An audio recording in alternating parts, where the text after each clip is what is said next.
Muy buenas a todos, esto es Estado de Alarma. Hoy estrenamos este programa por YouTube de media hora de duración. Estaremos de lunes a jueves a partir de las 8:30 de la tarde.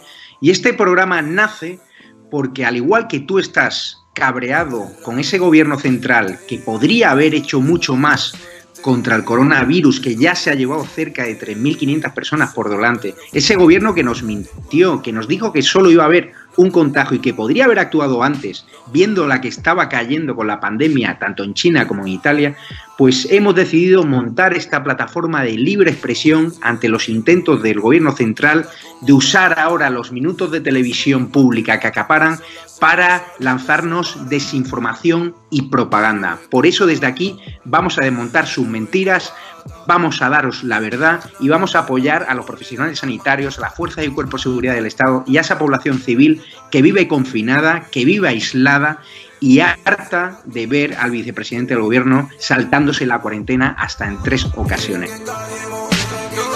Quieren que olvidemos los secretos que irán a tumbarse en el palacio de hielo. Muchas almas vuelan a diario, millones de velas en los santuarios, demasiadas cruces en el calendario, un país entero contra un adversario, hospitales con mares de voluntarios, todos los balcones llenos en mi barrio, aplausos que se escuchan hasta el planetario, para ángeles vestidos de sanitarios. Nos está costando respirar. Nuestro mundo paró de girar.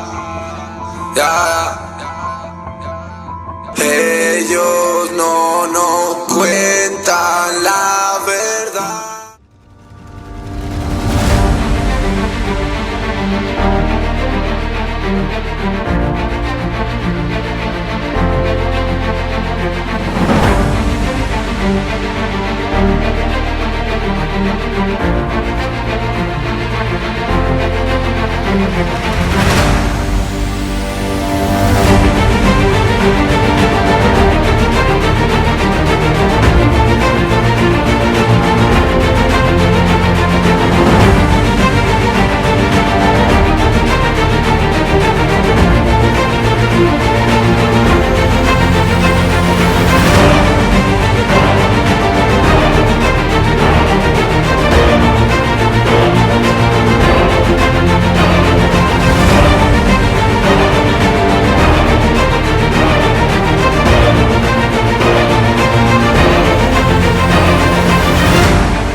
buenas, espectadores de Estado de Alarma. Este es el programa El Veredicto.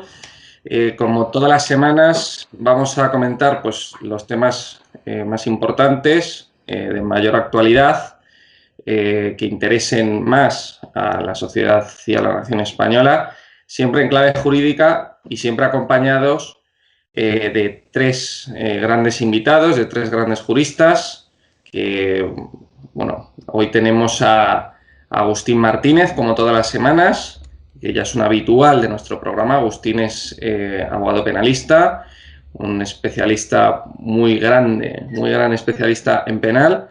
¿Qué tal, Agustín? Bueno, pues muy bien. Aquí entrando en el nuevo año que parece que viene con todo tipo de tormentas. O sea, no sé si vamos a echar de menos el 2020. Mira que es difícil, pues el 2021 viene calentito.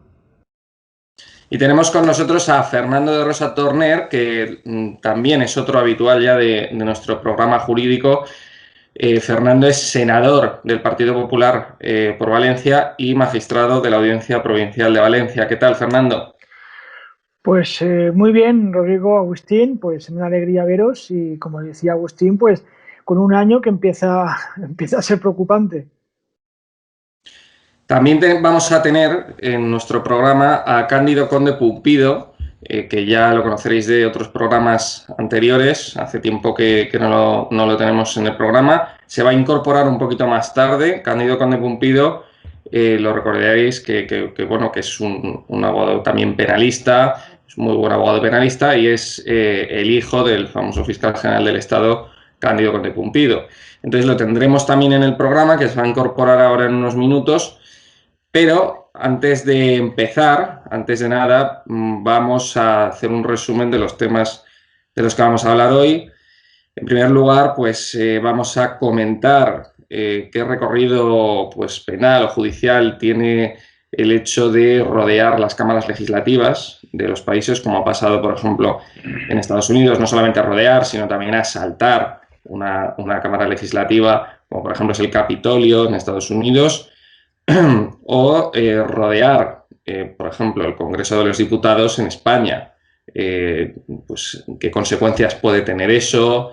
¿Qué recorrido judicial o penal puede tener el hecho de extorsionar a los representantes de la soberanía nacional en la Casa de la Soberanía Nacional, pues, de alguna manera para intentar doblarle el brazo a la democracia, ¿no? Y que la democracia haga pues lo que esas gentes que van ahí a rodear el Congreso quieren que haga. También vamos a hablar del famoso caso de la paliza al niño autista en Barcelona. ¿Qué penas se pueden imponer a este tipo de agresiones, siendo los agresores menores? También recordemos que eran agresores menores y extranjeros. Entonces ahí se puede dar otra vuelta de tuerca más. Y vamos a comentar qué tipos de penas se pueden imponer a este tipo de agresiones, porque también muchas veces este tipo de agresiones se producen en institutos o en colegios y que pueden ser, pueden considerarse bullying, acoso escolar, etcétera. Pero bueno, vamos a comentar eso y también pues la problemática de los menas, ¿no? En España, sobre todo con este tipo de delitos, de robos, de agresiones, de lesiones, etcétera. Y por último, como siempre, como se lleva produciendo ya en las últimas semanas y que lo llevamos hablando en muchos programas de estado de alarma, vamos a hablar de Podemos, porque como les he dicho antes a nuestros invitados, parece que cada semana le sacan 3 o 4 casos de corrupción nuevos, no solamente de dinero, sino a lo mejor de fraude en unas elecciones, etcétera. Entonces, hay una noticia que ha sacado un titular que ha sacado sobre Podemos, que dice que un sector de Podemos amplía la denuncia en anticorrupción contra la cúpula con nuevas pruebas. La candidatura alternativa a Iglesias pide la anulación de esas primarias que se produjeron en Podemos y del Congreso por el delito de falsedad, usurpación de identidad y revelación de secretos. Acusan a la actual dirección de ilegalidades penales. Es decir, aquí Pablo Iglesias tiene varios frentes abiertos ya.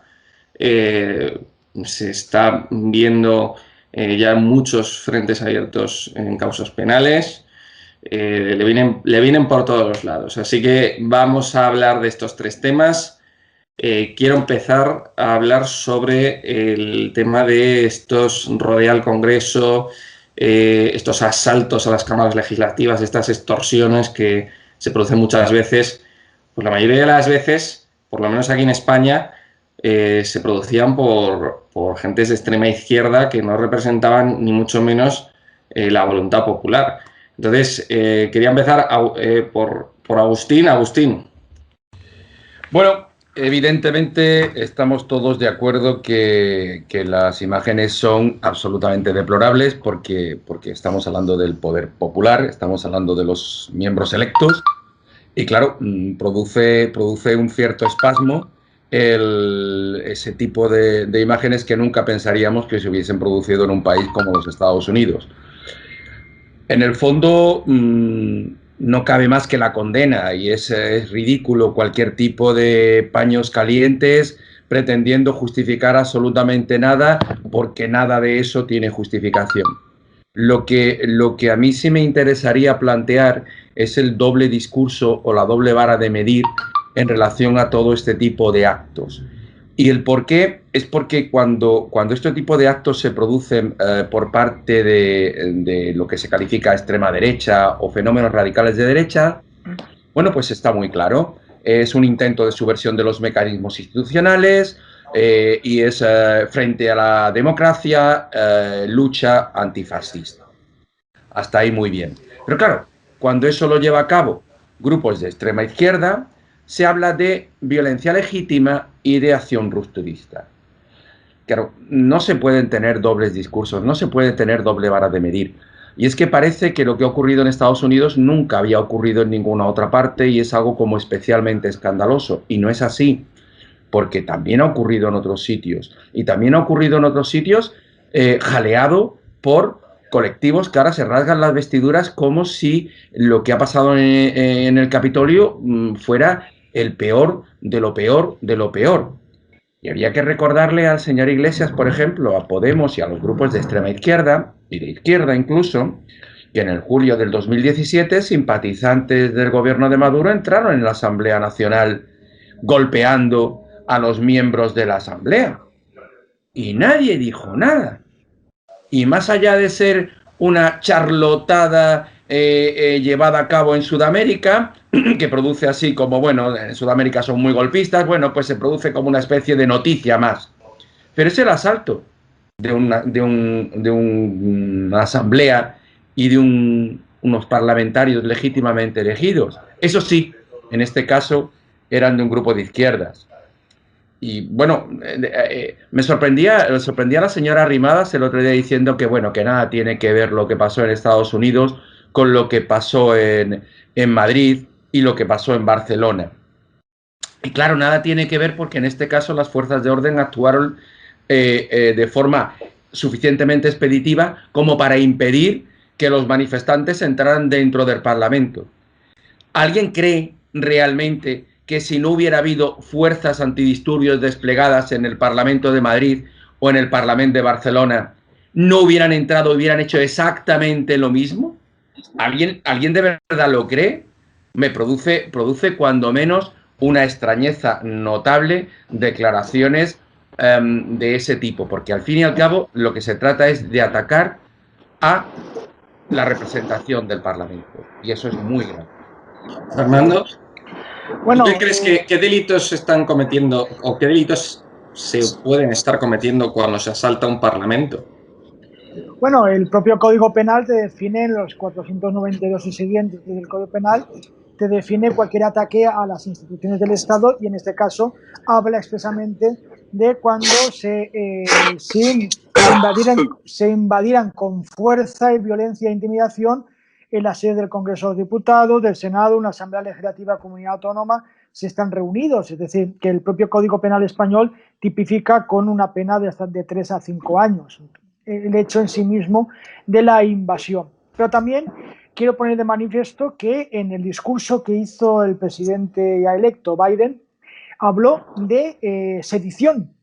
Es decir, y cuando fue traducido, yo lo he leído en inglés, y habló de la figura de la sedición y, extrañamente, cuando ha sido traducido el discurso al español, se ha traducido por el término intromisión. No, el presidente Biden alegó expresamente el delito de sedición, que existe en Estados Unidos con una pena de 20 años, una penalidad mucho mayor que la que tiene el Código Penal en la actualidad español, ya no te digo con la reforma que pretende el gobierno Sánchez para blanquear a sus socios de Esquerra Republicana. Por lo tanto, en Estados Unidos está claro que no solamente se va a investigar la entrada de estos individuos en la Asamblea Legislativa, sino si se trata de una conducta sediciosa en contra de la Constitución. Y de idéntica manera que ocurrió cuando vimos todos en Cataluña, en el Parlamento, con la declaración del golpe de Estado de 1 de octubre, o cuando se intentó entrar en el Parlamento de Cataluña o rodea el Congreso. Por lo tanto, estamos ante una figura que podríamos estar entre un concurso en la figura del delito contra las instituciones del Estado con una sedición. Y eso creo que es muy importante, sobre todo cara a los indultos que está viendo ahora, ¿no? Cuando decía que todos tenemos, Sánchez cuando decía, no, todos tenemos la culpa, o es que hay que entender, es que la democracia también se hace en la calle. La democracia se hace en las instituciones y hay que protegerla, como muy bien ha dicho el presidente Biden. Hay una polémica. Bueno, antes de nada, vamos a saludar a Cándido Conde Pumpido, que se acaba de conectar, pero parece que va en el coche, así que no le vamos a molestar. Efectivamente, bueno, te explico. Como sabes, Madrid es pura nieve en estos momentos. Estoy en un atasco en el cual estamos bastante parados y lo bueno es que el vehículo conduce solo, así que más o menos espero poder contestar. Pues te dejamos que conduzcas y cuando puedas te incorporas de nuevo. Lo que quería comentaros es que hay una polémica en torno al asunto del derecho de protesta y del derecho de manifestación versus pues los delitos a lo mejor que se pueden estar cometiendo en aplicación de ese derecho de manifestación o derecho de protesta, ¿no? Que, como decía Pablo Iglesias en su momento, es un derecho consustancial con la democracia, el derecho de protestar, de alguna manera de presionar al poder político para que esté más cercano al pueblo, etcétera, etcétera, ¿no? Aparte de eso, ¿vosotros creéis que lo que se produjo en Estados Unidos es comparable a lo que se produjo en Madrid con rodea el Congreso? ¿Creéis que es lo mismo? Agustín. Yo ya te he contestado antes. Entiendo que si no hubiera habido la preparación y los medios de protección, los antidisturbios actuando de manera absolutamente expeditiva a las puertas del Congreso, si hubiera habido la misma policía que en este caso había a las puertas del Capitolio, no dudes que hubieran entrado dentro del Parlamento. Y es que es la doble vara de medir, es decir, está clarísimo que existe el derecho a la protesta, existe el derecho a la manifestación, sin ningún tipo de límite, bueno, con el límite legal. ¿Qué límites tiene el derecho a la protesta? El cumplimiento a la ley. El cumplimiento a la ley, efectivamente, no puede ser de otra manera. El problema es que cuando el derecho a protestar o el derecho a hacer scratches lo hace la izquierda, es legítimo. Cuando lo hace la derecha, es un ataque frontal a las instituciones y un ataque frontal a las personas que representan y que ostentan legítimamente el poder. Ese es el real conflicto en esta historia. Es decir, evidentemente lo que pasó en Madrid no llegó a pasar nada. De hecho, la Audiencia Nacional, Santiago Pedraz, el magistrado, absolvió a los convocantes porque con mucha habilidad, fíjate hasta dónde llega el matiz y la malvada inteligencia, por decirlo de alguna manera. La convocatoria era ocupa el Congreso. Después quedó en rodea el Congreso. ¿Por qué? Porque ocupa el Congreso era un artículo perfectamente, como ha definido Fernando, previsto en el artículo 493. El espíritu era ocupa el Congreso. Y ocupa el Congreso, y las declaraciones de en aquel momento Cayo Lara, que era el máximo dirigente de Izquierda Unida, y su segundo, Joan Latter, el gran ministro de Consumo, cuyas declaraciones constantemente nos alumbran sobre todas las materias habidas y por haber, hablaban de un acto perfectamente reivindicativo y legítimo, sin ningún tipo de problema. Tú imagínate que militantes de Vox rodearan el Congreso. Se tendrían que ir del país, pero militantes del PP. O cuando en las elecciones que ganó el ínclito señor Zapatero se rodearon las sedes del PP, y era en un día en el que no se podía hacer, porque era un día previo a las elecciones, no pasó absolutamente nada. Es la doble vara de medir. Fernando, ¿tú crees que se puede permitir, o sea, hay algo en la ley que prohíba rodear, o sea, ya no ocupar, sino, por ejemplo, que se vaya una turba de gente de 1000 personas y rodeen ahí el Congreso de los Diputados, que no puedan salir a la calle los diputados, que tengan que salir escoltados por la policía? Eso la ley lo permite. Mira, el artículo 494 del Código Penal dice expresamente que incurrirán en pena de prisión los que dirijan o presidan manifestaciones u otra clase de reuniones ante las sedes del Congreso de los Diputados, del Senado o de una asamblea legislativa de comunidad autónoma cuando estén reunidos alterando su normal funcionamiento. Es decir, que el mero hecho de rodear es realizar una manifestación ante la sede de un órgano legislativo. Es que el Código Penal lo regula expresamente y lo tipifica y por tanto es ilegal. Lo que dice ahora el señor Iglesias o el señor Garzón, o el otro día vi al señor Mayoral diciendo que no tiene nada que ver, hay que leerles el artículo 494 del Código Penal, en la cual expresamente lo dice, porque hay que proteger al Poder Legislativo de cualquier actuación, igual que se protege al Poder Ejecutivo y se protege al Poder Judicial. Son poderes e instituciones del Estado. Por lo tanto, está tipificado. Y aquel que lo dirija, presida, se manifieste ante, fíjate, ante, no hace falta ni rodear, una manifestación ante, que provoque una alteración del normal funcionamiento, está tipificado con delito de prisión en el Código Penal. Por tanto, perfectamente el Código Penal siempre responde a estas dudas que tiene el señor Iglesias, porque el señor Iglesias, si permíteme que lo diga, y sus amigos de Podemos, es que se recorren todo el Código Penal constantemente, van desde asalto de bancos hasta agresiones sexuales, hasta acusaciones falsas, amenazas. Ahora ya vemos también como este delito de contra las instituciones del Estado. Es decir, que el Código Penal es un libro de cabecera. Sí, hay un matiz en eso que no va en contra en ningún caso de lo que ha expresado Fernando ni de lo que yo he expresado previamente, pero que supone la última postilla del artículo que ha leído, del artículo 494, que es alterar su normal funcionamiento.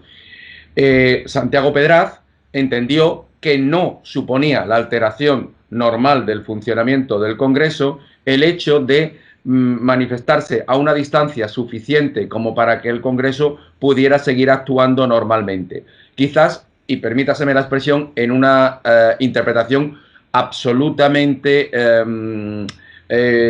muy libre, desde luego en su potestas la podía mantener, que el hecho de esa propia manifestación en ningún caso supuso la alteración del normal funcionamiento del Parlamento. Eso puede que la manifestación como tal no supusiese o no fuese equiparable a lo que ocurrió en el Capitolio, entre otras cosas de menor importancia, porque en el Capitolio entraron. Claro. Aquí no entraron porque no les dejaron entrar. Habría una tentativa de la comisión del artículo 494 porque... Sí, perdona, Fernando. Sí, no, pero que me refiero que la tentativa ni siquiera se pudo producir porque no se causó el riesgo de haberse producido. Pero sí, no hubiera habido tantísima policía, la realización y los actos preparatorios se hubieran consumado, al menos en tentativa o ya en hecho.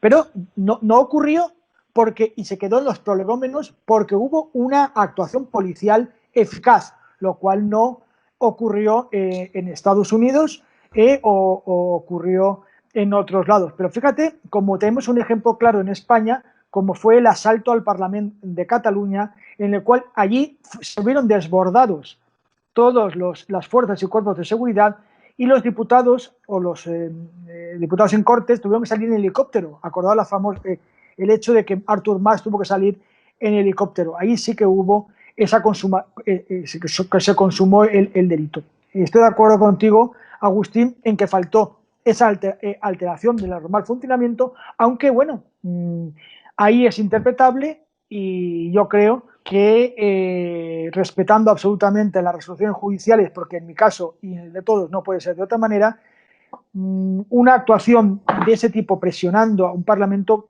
yo creo que una alteración sí que se produciría en el ánimo de los parlamentarios.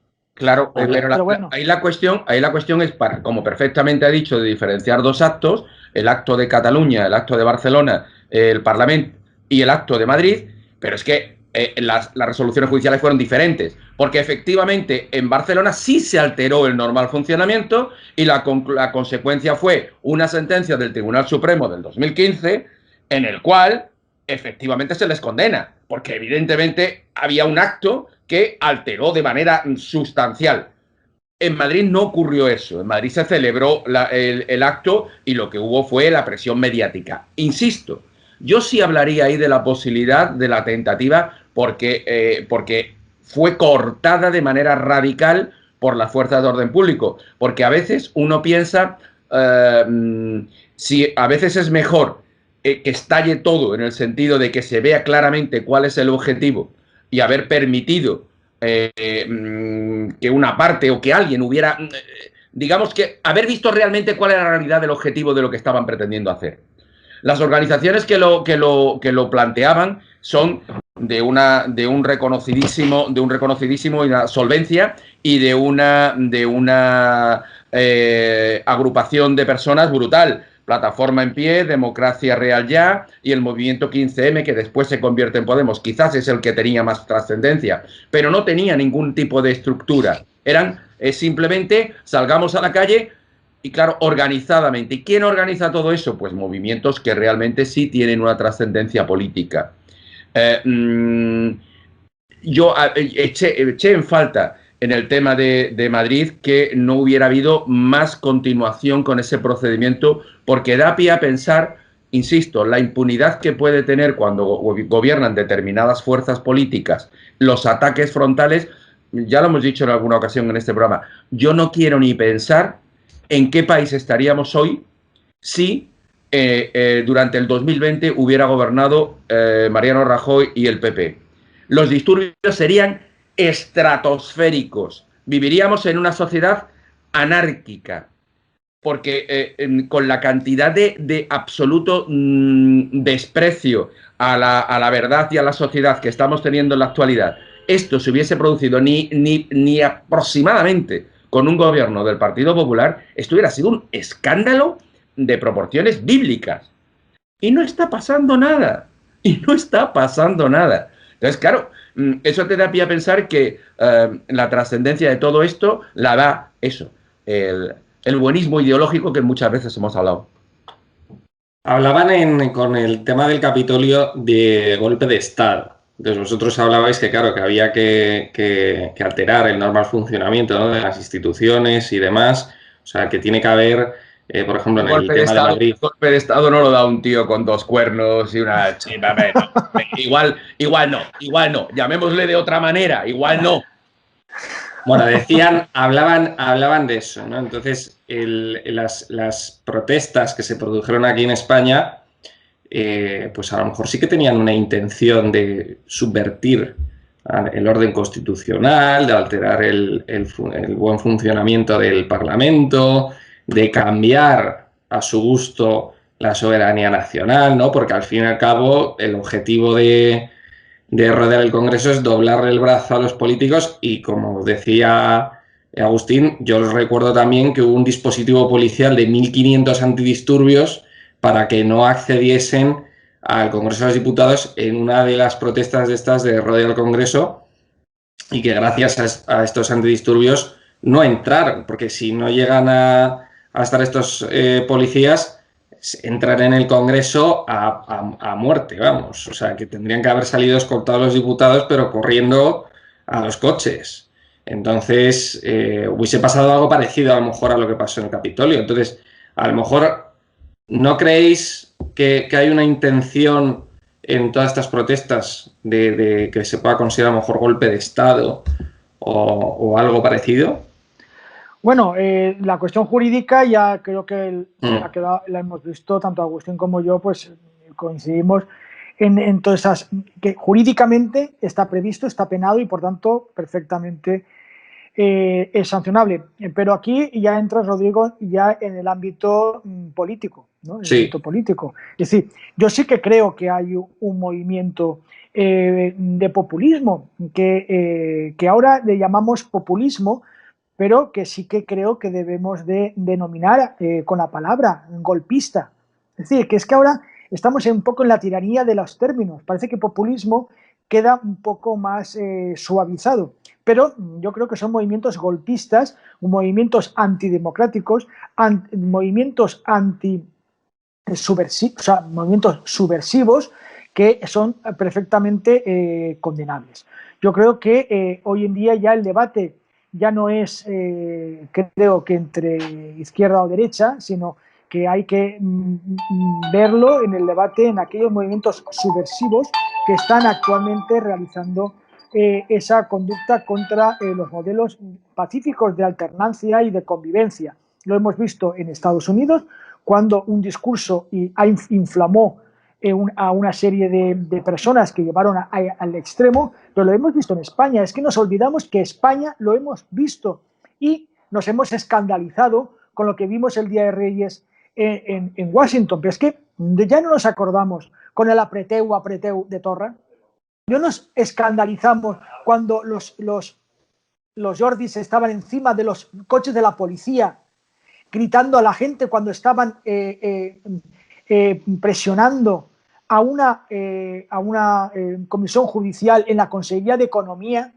¿Cómo tuvieron que salir la secretaria judicial por los tejados en una actuación judicial por la presión de la gente? No hemos visto cómo presionaban a la comisaría de policía de Barcelona, que toda esta gente, cómo asaltaban a la policía cuando en el falso referéndum golpeaban a la policía para hacer por tanto, eso sí que es, y lo hemos visto en España, por tanto, a mí me duele que tenga que venir en Estados Unidos y ponernos todos estupendos, cuando aquí ahora estamos hablando de indultos a personas que han hecho exactamente lo mismo, que nos estamos rasgando las vestiduras.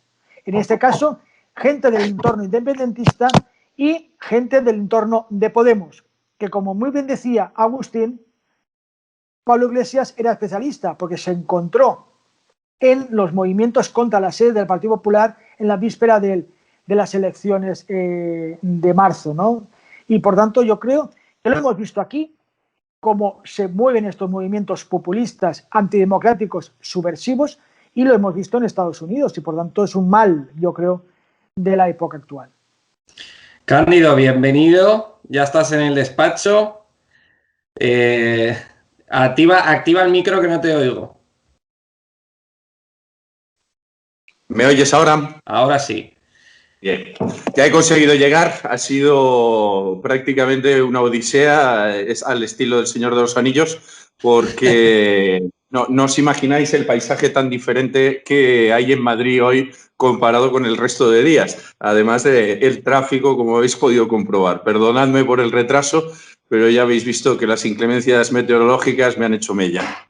Lo que me ha dejado muerto, Cándido, es eso del coche que conduce solo. Macho, tienes que pasarme algún cliente porque te lo estás llevando todo, querido. Eres un monstruo. Es un Tesla con autopilot, lo bueno es que le das 2 veces a la palanca y va él solo conduciendo. Todavía no está lo suficientemente evolucionado legislativamente aquí en Europa, pero por lo menos permite una conducción en esas circunstancias que permite también atender a otras cosas. Pero bueno, al final ni siquiera, porque en cuanto te metes en un túnel también se corta la cobertura. Cándido, has llegado a tiempo para comentar el primer bloque. Quiero que me digas tu opinión sobre estos rodea al Congreso, pues lo que pasó en el Capitolio, etcétera. Pues te voy a dar una opinión global, mezclando con lo que he oído también a Agustín y al compañero.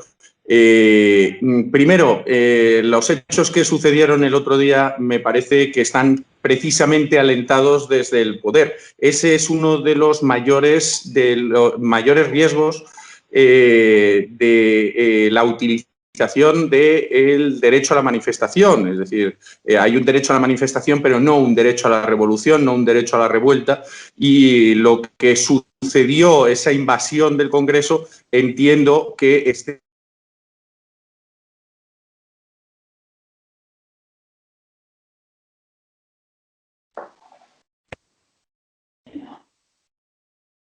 es una...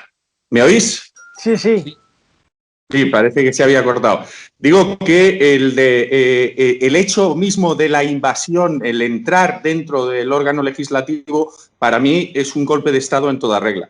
El golpe de Estado que se habría producido exactamente igual o que habría entendido exactamente igual si en eso rodea el Congreso, si hubiese accedido al propio órgano legislativo o si hubiese intentado asaltar el Congreso con violencia, con intimidación, como decía antes también el compañero. Entiendo que en el caso de la simple protesta delante del órgano legislativo, esa está amparada por el derecho constitucional y que puede incluso resultar excesivo el limitar que no se puedan realizar ese tipo de manifestaciones delante de la sede de un partido o delante de la sede de un órgano electoral. Lo que no se puede permitir es que se invalide un órgano legislativo. Lo que no se puede impedir es la actividad de ese órgano legislativo, como pasó, por ejemplo, en el Congreso, como pasó delante del Parlamento, con esa imposibilidad incluso de acceso por parte de los miembros del órgano legislativo. En el caso de cuando se rodeó el Congreso con el 11M y con alguna otra circunstancia, ahí creo que si se hubiese accedido evidentemente o si se hubiese intentado impedir la actividad legislativa, podríamos estar ante una repercusión penal de esos actos, pero el mero hecho de manifestarse delante de la sede de un partido, igual que pasó el otro día, por ejemplo, delante de la sede del PSOE, entra dentro del derecho de manifestación. O sea, Cándido, para que yo lo entienda, si la policía no hubiera estado en la puerta, habría que dejar que la policía no estuviese para que hubiesen entrado. No, ahí te voy a decir. Tú me hablas de algo que es una iniciativa, ni siquiera una tentativa iniciada, es decir, un supuesto. Es que si hubiese habido menos seguridad se habría producido una invasión. Primero, es elucubrar, no sabemos exactamente si se habría producido o no se habría producido, pero desde luego tendríamos una tentativa no iniciada, porque nunca llegó a producirse, con lo cual, en todo caso, ni siquiera estaríamos ante un delito de ese tipo mientras no se inicie la tentativa. Claro, no, la idea quedó clara cuando la propaganda inicial en el 2016 era ocupa el Congreso. Es decir, cuando se estaba diciendo que había que ocupar el Congreso, que se retiró por el concepto de rodea al Congreso, porque supongo que alguien le diría que esa publicidad de ocupa el Congreso ya estaríamos con inicio de actos que podían luego desarrollarse como un acto preparatorio para un delito, ¿no? Por tanto, yo creo que fue ese cambio, ¿no? de idea. ¿Te refieres precisamente a esos mensajes de pásalo? Yo no recuerdo ninguno de ocupa, yo sí que recuerdo alguno de... No, Cándido, es que hubo varias concentraciones. Fernando se refiere a una de ellas. Una de ellas en las cuales lo que era la publicidad era ven al Congreso y ocupa el Congreso, que fue modificado con posterioridad a las pocas Una horas. de Podemos, después, una posterior de Podemos, ¿no? No, la previa, Bueno, la previa. no, era previa, pero no era de Podemos, porque Podemos no existía como partido, No existía sino que en era ese del movimiento 11. 15M. 15M, perdón. Sí. 15M. Bueno, vamos a pasar al siguiente bloque, porque es que si no se nos va la hora. Quería que hablásemos de qué penas pueden imponerse, bueno, qué delitos se cometieron, ¿no? En esa agresión tan lamentable que se produjo por parte de unos jóvenes extranjeros a un niño pues con un trastorno autista en Barcelona. La verdad es que este fenómeno no solamente de agresiones, etcétera, sino que está relacionado muchas veces con el acoso escolar, con el bullying y también el fenómeno de los jóvenes extranjeros, de los menas, muchas veces, que se ha puesto de moda últimamente por la cantidad de delitos que están saliendo a la luz, que están cometiendo, ¿no? Robos, agresiones, etcétera. Entonces, en primer lugar, ¿qué opináis de esta agresión? ¿Qué delitos pensáis que se cometieron en esa agresión a este chaval autista, teniendo en cuenta que los agresores son menores? Entonces, bueno, voy a empezar por Agustín y que nos vaya explicando. Yo, en relación con los delitos, yo creo que perfectamente podrían incardinarse en un delito contra la integridad moral, un delito de lesiones y un delito de robo con violencia, porque además se llevaron el móvil con un agravante de abuso de superioridad. Todos ellos incardinados en la ley del menor, que podría suponer un internamiento en régimen cerrado de X tiempo, con una libertad vigilada y con posterioridad la prohibición de acercarse al chaval. Pero yo creo que esto nos debería llevar a una reflexión, más allá de los tipos penales, a una reflexión sobre la ley del menor. Yo creo que la ley del menor ya se ha quedado anticuada y ha de revisarse sin el menor género de duda. Si en España una chica con 16 años puede abortar y Errejón plantea que el derecho a voto de las personas de 16 años es algo que ya habría que estar estudiando, por la madurez que en un momento determinado plantean personas de 16 años, ya hay que plantear seriamente una reforma integral de la ley del menor, porque con esa ley del menor se están quedando, digamos que no penalizados, o no penalizados como realmente se merecen, actos absolutamente lamentables como los que vimos en este vídeo. Y es también una cuestión cultural.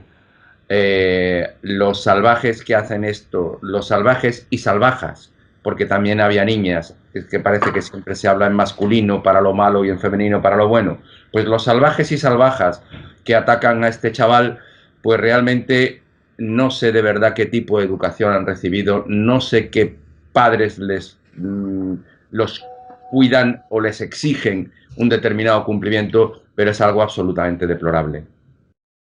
Cándido. Pues efectivamente coincido con Agustín, no entiendo tanto en la calificación como en la valoración, entiendo que es algo que no debe de suceder y que desde luego debe de estar castigado. Efectivamente puede ser que la ley del menor busque o esté realizando una labor de intentar integrar y de intentar reeducar a esos menores para convertirlos en piezas válidas de la sociedad en el momento en el que se conviertan en mayores de edad, en dar segundas oportunidades, pero eso no se puede traducir en una impunidad o en una falta de persecución de determinadas actitudes que pueden ser muy graves. Efectivamente, en todo nuestro sistema penitenciario y todo el sistema de penas va integrado, tiene como finalidad la reintegración de las personas, pero incluso en esos casos, incluso en el caso de los menores, debe de tener también un componente reeducador y puede que la impunidad en ningún caso resulte reeducadora y en ese sentido puede ser que sea necesario reconsiderar también las edades, porque si los menores de 14 años no pueden cometer ni siquiera infracción, lo que vas a generar es impunidad. Y si dejas un límite, dejas simplemente 2 años para entrar, digamos, en la responsabilidad penal de los mayores de edad, igual es poco también, de los 14 a los 16. Yo no sé si el grado de madurez de los niños y de los adolescentes de ahora es muy diferente del grado de madurez que teníamos nosotros o del grado de madurez que tenían nuestros padres o nuestros abuelos. Pero, desde luego, estamos en una sociedad que avanza a velocidades muy diferentes de las que avanzaba la nuestra en aquellos años. Fernando. Pues bueno, la ley del menor, que yo creo que fue una buena ley en su momento, yo creo que fue un primer intento de que la Fiscalía investigara, yo creo que funcionó y la creación de los juzgados de menores fue algo importante. Yo creo que debe ser objeto de revisión.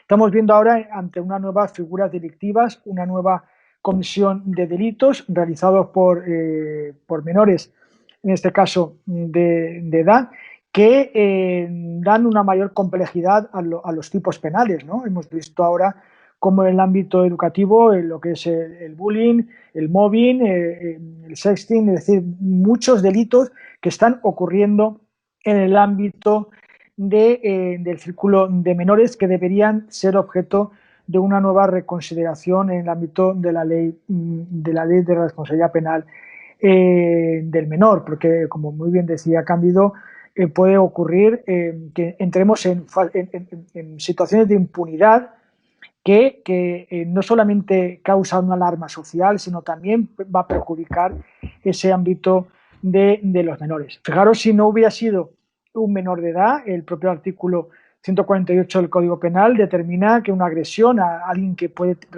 tener algún tipo de discapacidad tiene una cierta agravación, ¿no?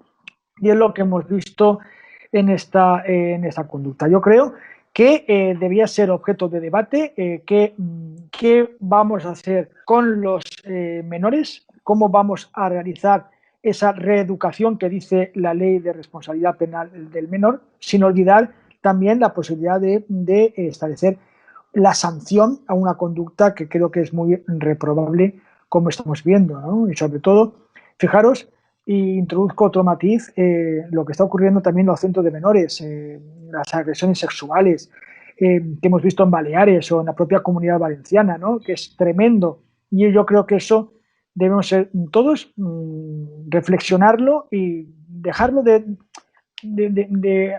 debates, yo digo, buenistas, ¿no? Sino resolutivos. Aplicar la ley. Hay una cuestión que sí nos haría también, nos tiene que hacer reflexionar como sociedad y al Poder Legislativo entrar en ello y sobre todo en relación con la educación. Hablabais de que son situaciones, bueno, que no se daban, que no sabemos si se daban antes exactamente igual. Es decir, siempre ha habido el niño maltratado en el colegio, siempre ha habido la violencia entre menores. Eso es algo que siempre ha existido. Siempre hemos dicho qué malos son los niños porque los niños son malos. Bien, el problema ahora mismo son las redes sociales. El problema ahora mismo es la captación de esas imágenes y el uso de esas imágenes. Y cómo todo eso está envenenando a una gente exactamente igual que ahora dicen que una de las drogas de la juventud puede ser las salones de juego. Pues yo creo que las propias redes sociales generan todo ese tipo de sinergias que llevan a actos absolutamente vandálicos y deplorables cuando los vemos y cuando los vemos reflejados, porque digamos que todos hemos visto cómo en un colegio pues un niño le ha pegado a otro, abusado de que es más fuerte, es decir, bueno, a ver, eso formaba parte de la infancia, de lo que todos considerábamos como actos de los niños buenos, los niños malos, los niños más salvajes, los niños más violentos. Pero es que ahora además eso se retransmite. Y todos quieren hacer una especie de ser Quentin Tarantino, grabando a ver qué imagen más escabrosa y qué situación más obscena y qué situación más ridícula, lo cual les hace todavía peor personas y estamos creando peores personas para una sociedad futura. Y eso, desde el Poder Legislativo, no se puede amparar con la impunidad que en determinados momentos ofrece la ley del menor, y desde la educación tiene que protegerse de alguna manera, cuidando todo ese tipo de aspectos en los cuales haya que formar a la gente para saber cómo se utilizan los medios de redes sociales. Antes de seguir, voy a despedir a Fernando de Rosa, que creo que tiene un compromiso profesional. Fernando, muchísimas gracias por haber estado una semana más con nosotros. La verdad es que es un verdadero placer. Muchas gracias. Pues nada, Rodrigo, pues nada, me despido. Agustín, Cándido, espero en la próxima ocasión poder saludaros y poder estar un poco más de tiempo. Muchísimas gracias. Como siempre, un placer, y que no se te haga muy duro el 2021, que viene calentito. Bueno, llevamos 8 días y parece que llevamos 8 meses, A ver si no es el 2021 y es el 2020 VIX. Y la vamos a... Eso puede ser, eso puede ser. Bueno, pues nada, cuidaros mucho. Muchas gracias, Fernando. Un saludo. Hasta luego. Agustín, en relación a lo que tú estabas comentando de la difusión de esos vídeos por las redes sociales, yo el otro día estaba hablando con Alfredo Perdiguero, que es Policía Nacional, y recomendaba al padre de este chico, que salió el otro día en televisión, pues manifestando su impotencia al ver el vídeo de su hijo, que dijo que no lo pudo terminar de ver porque le daba muchísima impotencia y demás. Y claro, ese vídeo se puede denunciar, esa difusión, se puede ir incluso pues a una agencia de protección de datos o lo que sea, para que no le salga gratis el haber difundido ese vídeo, y también para que cojan miedo el resto de chavales que quieran hacer este tipo de vídeos, porque es que muchas veces sale gratis difundir vídeos sobre peleas o sobre bullying o sobre acoso, etcétera, y a lo mejor las personas normales, de a pie, no saben cómo actuar ante esa difusión, ¿no?, de un vídeo en el que pegan a su hijo o lo que sea. A mí me gustaría que vosotros dos explicaseis más o menos cómo deben de actuar estas personas, pues, para denunciar esa difusión de ese vídeo, ¿no? Es un delito contra la intimidad y la Agencia de Protección de Datos también puede actuar, como no puede ser de otra manera. De hecho, incluso en las propias redes debería estar cortado el vídeo como tal, porque las imágenes son, se ven las caras del menor, se ven la cara de los chicos, y es absolutamente deplorable. Lo que pasa es que buena parte de todas estas historias terminan cuando hay que pagar. Fíjate, más que cuando te condenan, cuando hay que pagar. Y cuando tienes que pagar una sanción con relación a todo esto. Y cuando no la paga el menor, la paga el padre del menor. Entonces, cuando eso pasa en varias ocasiones, se acaban un poco las tonterías, porque aquí, más que nada, lo que afecta es el bolsillo. Y a la gente lo que más le acaba doliendo es el bolsillo. Buena parte de la Kale Borroka terminó porque costaba dinero y había que pagarlo al final. Y cuando pillaban a un tío, había que pagarlo. Y lo pagas tú o lo paga tu padre. O lo paga... A ver, claro. Es que el problema de todo esto es que la responsabilidad lleva implícito el correspondiente castigo, o la irresponsabilidad lleva implícito el correspondiente castigo. Y eso tiene que ser efectivo. Insisto, la efectividad de las leyes está en su efectividad. Valga la redundancia, solo es efectivo algo que realmente con posterioridad es efectivo. Una sanción a un menor que no tiene trascendencia, pues no tiene ninguna solución. Cuando le duele es cuando realmente resuelve. Cándido, ¿coincides con Agustín? Bueno, coincido en parte. Hay una cosa sobre la que también quiero partir una lanza a su favor, que es el periodismo ciudadano.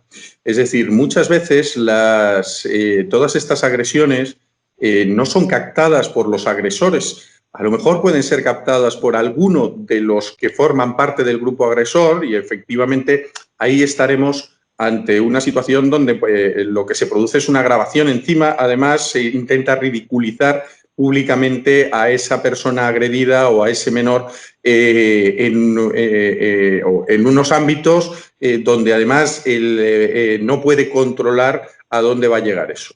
Ahí estoy de acuerdo con Agustín, que más siendo vídeos incluso con menores, esos vídeos con menores deben de tener rápidamente tapadas las identidades, lo cual no significa que no habríamos conocido de esta agresión y no habríamos sabido de esta agresión si ese vídeo no hubiese existido y no se hubiese publicado, no se habría generado tampoco el debate y eso no habría permitido también una impunidad que probablemente de esta forma los agresores están recibiendo un escarnio no solo penal, sino también incluso público, que a veces es incluso más efectivo que el penal por ser más rápido.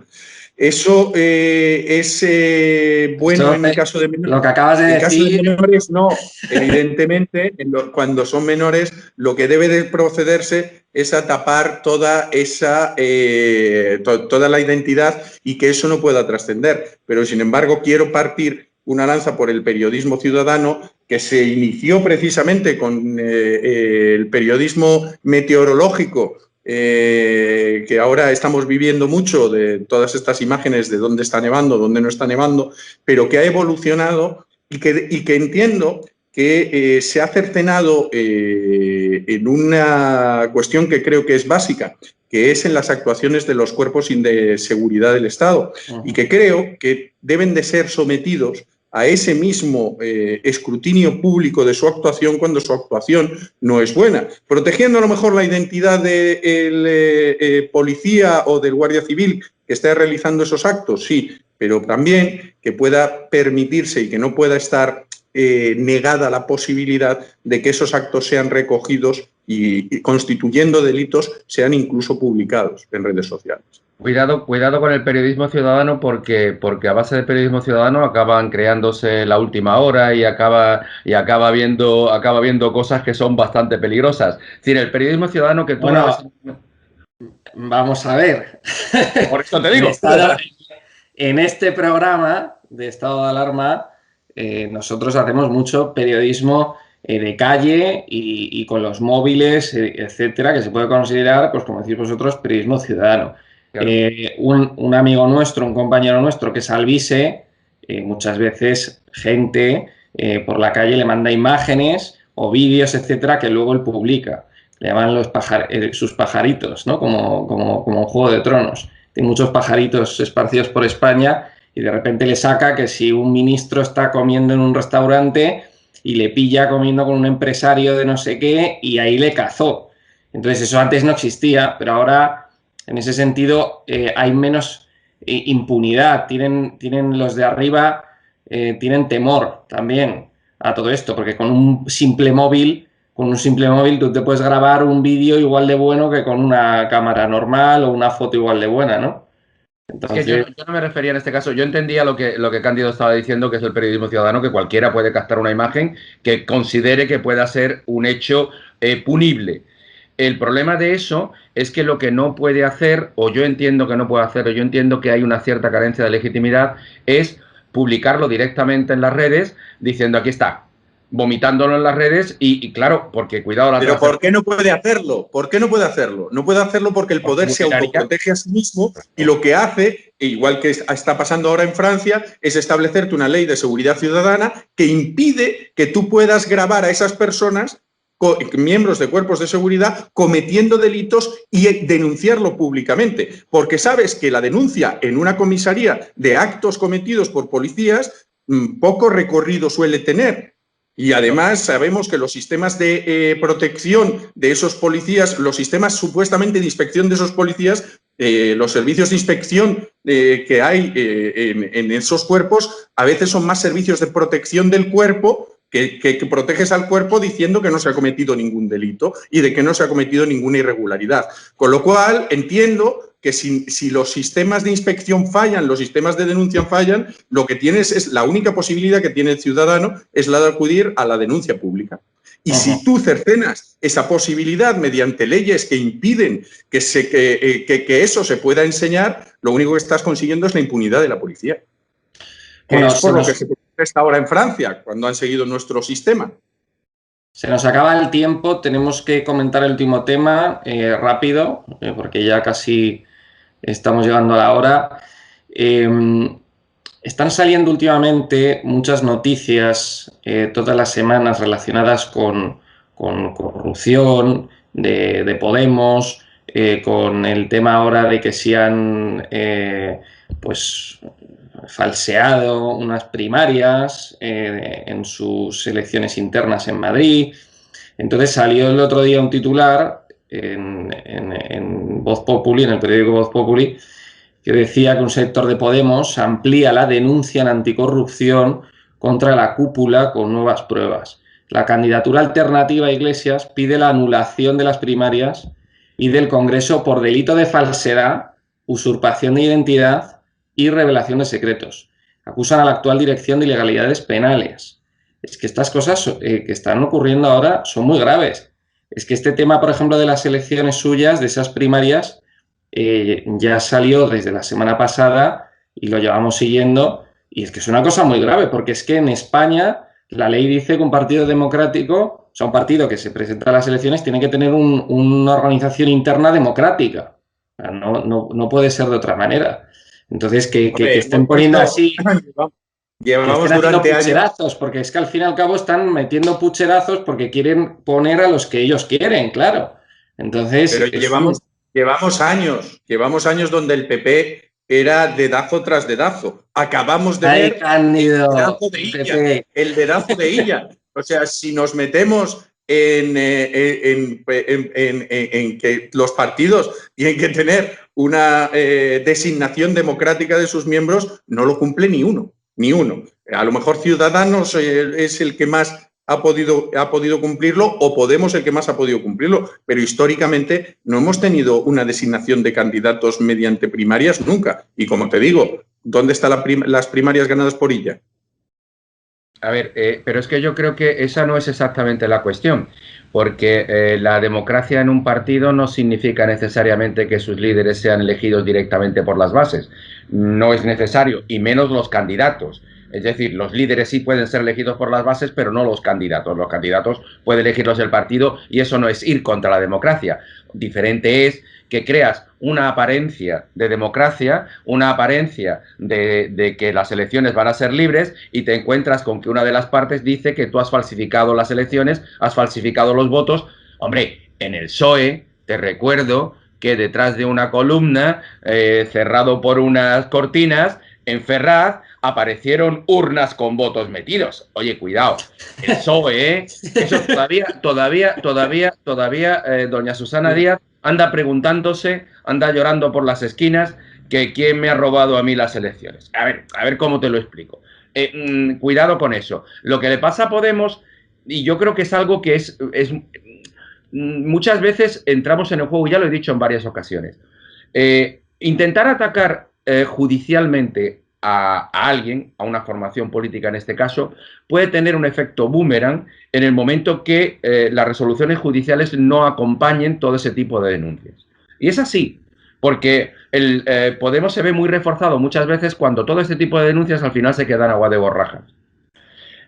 Pero cuidado, es que ya hay algunas denuncias que ya han tenido resultados. Es que ya, sí, no te... Condena. ¿Cuál ha sido la condena? Dime pues una.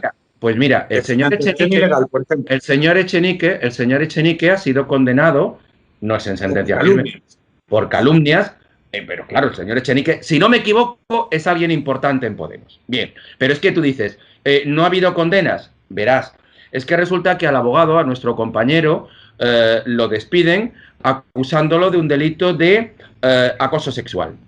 Delito que queda en agua de borrajas y el despido es improcedente. A ver, es decir, hombre, cuidado.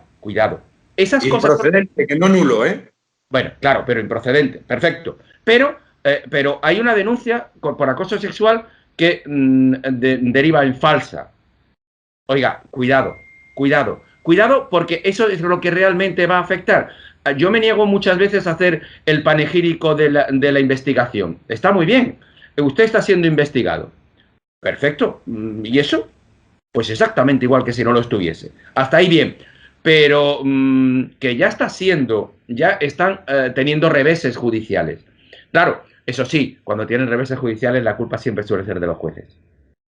Sí, pero lo que a mí, lo primero, en relación con la cantidad de denuncias, procedimientos que se supone que deberían y delitos supuestamente cometidos por miembros de Podemos, con la financiación ilegal, con toda otra serie de cosas, yo creo que, como tú dices, ha salido más reforzado que otra cosa, porque no se ha visto, perdón, no se ha visto que haya habido condenas por esos delitos y además cada vez que se abren o cada vez que, al contrario, dan más resultado de reforzar a Podemos, como tú dices, que de mermarlo, porque es lo que subyace al final es que hay más una persecución que da lugar a una actuación judicial que se queda sin condena y que se queda en absoluciones, sin sobreseimientos, y por lo tanto que era falso y que era una persecución lo que se estaba haciendo de Podemos. Cuando yo entiendo que, como en todos los partidos, se estarán cometiendo delitos y se estarán viendo actuaciones, sobre todo en el momento en el que se toca poder, que deben de ser probablemente en muchos casos delictivos o rozando lo delictivo. El tema es ese, que no se genera o que las condenas que hay, porque una condena como la que tú dices de Echenique de calumnias no es una condena ni de corrupción ni una condena política, y que, bueno, yo entiendo que efectivamente incluso los políticos tienen que andar con mucho cuidado con lo que dicen de unos y de otros, y que en este caso Echenique se ganó esa condena probablemente también, pero también defendiéndose de unos ataques efectivamente que tenían un carácter político por quienes formaban parte o quienes eran candidatos o no eran candidatos. En cualquier caso, mal hecho, porque no lo hizo con la verdad. Hombre, bueno, tenemos que ir cerrando, que se nos hace tarde ya. Sí, Agustín, ¿quieres hacer un último apunte, pero muy rápido? Un último apunte. Hombre, Cándido, los ataques a las listas pueden ser perfectamente legítimos. Por condenados. Sí, por condenados, completamente legítimos. Por eso pero digo que era defensa también de ellos, intentando defenderse de más ataques. Por eso, al final, te queda esa sensación de partido atacado o partido al que se está, y que le está pasando un poco también a Vox. Al final, mucho del auge que tienes pasó incluso con la guerra sucia, con el terrorismo. Se generan más apoyos con esa guerra sucia hacia el terrorismo, o se generan más apoyos con la guerra sucia hacia un partido y simpatías por ese partido, que lo que intentas conseguir de... eso es un argumento muy peligroso, muy peligroso. Pero si tú presentas como candidato a un tío que roba un banco y te dice que es un acto antifascista y lo robó en el 82, hombre, igual Echenique no tiene derecho a acordarse de la madre del que ha hecho esa crítica, o decir, a ver, es que es una broma. Es una broma pesada, Cándido. Yo, como veo que Rodrigo nos quiere ya mandar para dormir, a comer, yo cenar. Simplemente porque es que no me puedo resistir, no tiene nada que ver con el derecho, pero oye, que suben la luz un 18% en este país, después, cuando están gobernando aquellos que ponían el grito en el cielo cuando Rajoy, que no es santo de mi devoción, dicho sea de paso, subió el precio. Hablaban de las eléctricas, del monopolio, de bla, bla, bla. Y ahora el gran liberador de los pueblos del mundo mundial, que es el señor Iglesias, y ese alma cándida, que es el señor Pedro Sánchez, sube la luz. ¡Qué disparate de país! Lo han subido un 27%, no un 18%. Pues, bueno, lo que hay que decir es que estamos hablando del periodo más frío en este momento. Mira que yo no soy ningún fan de las eléctricas, al contrario, soy el primero que he dicho que los partidos políticos están completamente a su servicio por tener miembros en su consejo de administración y ser puerta, digamos, de salida de la política, o puerta giratoria de la política precisamente a estos consejos de las eléctricas, pero aún así lo que también tenemos que entender es que esa subida se corresponde con la mayor demanda de electricidad en una época tan fría, que no estamos hablando de una subida sistemática, sino de una subida que en teoría tiene que ver en las leyes de la oferta y la demanda. Vaya por Dios. En teoría hay que entenderlo y en teoría hay justificación, pero cuando gobernaba Rajoy no lo había. Maravilloso, no. Cándido. Soy el primero que digo que esto debe ser regulado de otra forma. Soy el primero que digo, y soy miembro y presidente de una asociación de ahorro energético que aboga por la producción propia de energía. Y yo soy el primero que conduzco un vehículo eléctrico y quiero generar mi propia energía y poder generarlo y no tener un impuesto al sol. Eso no significa que no entienda que la demanda de energía en una época en la que tenemos hasta menos 12 grados y menos 30 grados es evidente que va a ser mayor y que evidentemente eso hará subir el precio. ¿Por qué? Porque tenemos hasta los pantanos congelados, no podemos estar produciendo la energía más barata que producimos. El sol en estos momentos poco está produciendo. Lo único que podemos ver es en estos momentos el viento. Se te ha entendido todo, vale. Y yo de mayor quiero ser como tú, Cándido. Bueno, tenemos que cerrar ya. Agustín, Cándido, muchísimas gracias. Y bueno, y a Fernando, que ya se fue. Muchas gracias otra vez por haber aceptado nuestra invitación y muchas gracias por vuestras intervenciones. Cándido, hacía tiempo que no venías por el programa. Gracias a vosotros, sí, perdóname, pero como sabes he estado bastante liado con todo este tema de Rafael Amargo y con algunas otras cosas. Me alegra poder volver a estar aquí con vosotros. Perdonadme también por el retraso, porque ya habéis visto que ha sido imposible llegar antes, pero estoy contento de estar otra vez aquí con vosotros y espero veros la semana que viene. Muchas gracias, Agustín, muchas gracias. Ego te absolvo, in nomine Pater, et Filius, Spiritus Sanctus. Muy bien. Pues muchas gracias a los dos y muchísimas gracias a todos los espectadores de Estado de Alarma que nos han visto. Este ha sido el programa El Veredicto. Hemos hablado de ese asalto al Capitolio en Estados Unidos. Hemos hecho una comparación jurídica con el rodea el Congreso, el famoso rodea del Congreso aquí en Madrid, en España. Hemos hablado también de esa lamentable agresión a este niño autista en Barcelona por parte de unos jóvenes extranjeros, qué delitos se cometieron. Hemos estado hablando de toda esta problemática, de toda esta delincuencia, estos delitos que muchas veces rodean a jóvenes extranjeros, a menas, etc. Y por último también hemos hablado de las corruptelas de Podemos con esas primarias en Madrid, pues que parece ser que han falseado, que están poniendo a dedo a la gente, les están acusando a la cúpula de Podemos de delitos muy graves. Entonces, bueno, hemos estado también hablando de este tema, así que muchísimas gracias por habernos visto. Un saludo a todos y ¡viva España!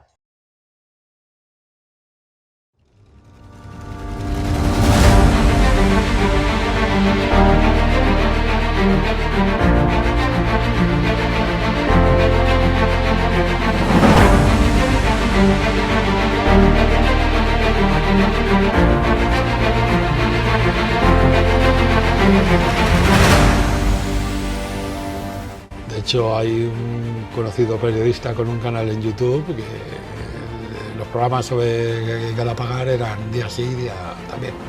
¿Te refieres a Negri?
Adiós.